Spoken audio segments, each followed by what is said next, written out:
a very rare form of transient mitral regurgitation that's been reported 17 times in the past.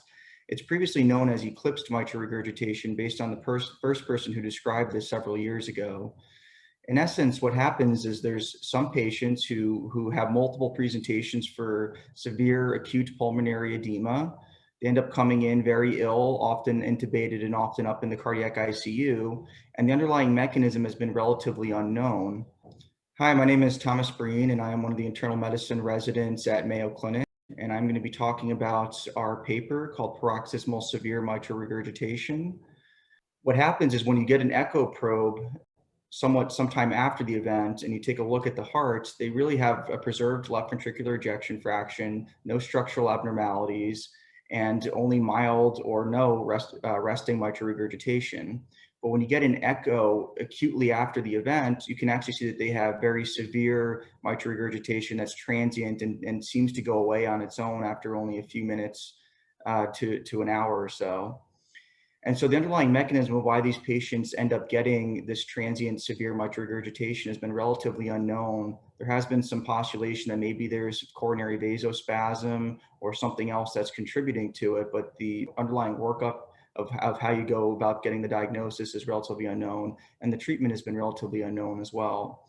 And so what we did was we took a look back through some of the cardiologists at Mayo Clinic. We took a look back and asked them basically, have you ever seen a patient who might fit this type of a presentation? Someone who has transient severe mitral regurgitation, despite having a normal left ventricular ejection fraction, no structural abnormalities, and only mild resting mitral regurgitation. And what we ended up finding was 6 different patients who fit this criteria. And so with the help of Dr. Nishimura and Dr. Miranda and Dr. Jane and Dr. Tan, we took a look back through the echoes and also through their charts to see what their baseline characteristics were and comorbidities. And we took a look to see if we could figure out what the underlying mechanism was for these patients. And what we ended up finding was very interesting. We found 3 different mechanisms with 2 patients fitting in each category. So a total of 6 patients with 3 different mechanisms. And what we ended up terming or labeling these was type 1, type 2, and type 3 paroxysmal severe mitral regurgitation. So for patients with type 1 paroxysmal severe mitral regurgitation, they actually ended up developing severe mitral regurgitation in the setting of a transition to a left bundle branch block with left ventricular dyssynchrony. And so what happened was at the time of transition, they had extreme tenting of the mitral valve leaflets up into the left atrium and severe mitral regurgitation through that. And as soon as the left bundle branch block went resolved, they actually went back to having no or mild resting mitral regurgitation. And so the treatment for these patients ended up being cardiac resynchronization therapy for one of the patients, which resulted in resolution of the symptoms. And for the other patient, he underwent surgical valve replacement and ended up doing very poorly and passed away. So that was type 1 mitral regurgitation. For type 2, the mechanism was a bit different.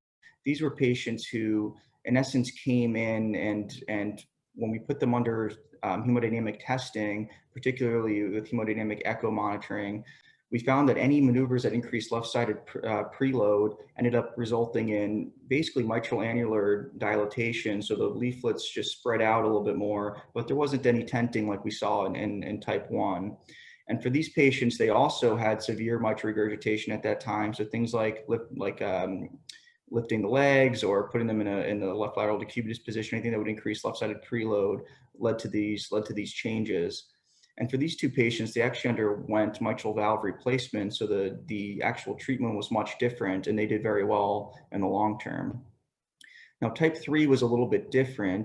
These were patients who came in and again had a very similar presentation, but when they underwent hemodynamic testing, particularly in the cath lab, we found that they developed coronary vasospasm with the administration of methergine, and that resulted in what looked fairly similar to the type 1, where they ended up having the tenting of the leaflets up into the left atrium and severe mitral regurgitation through that.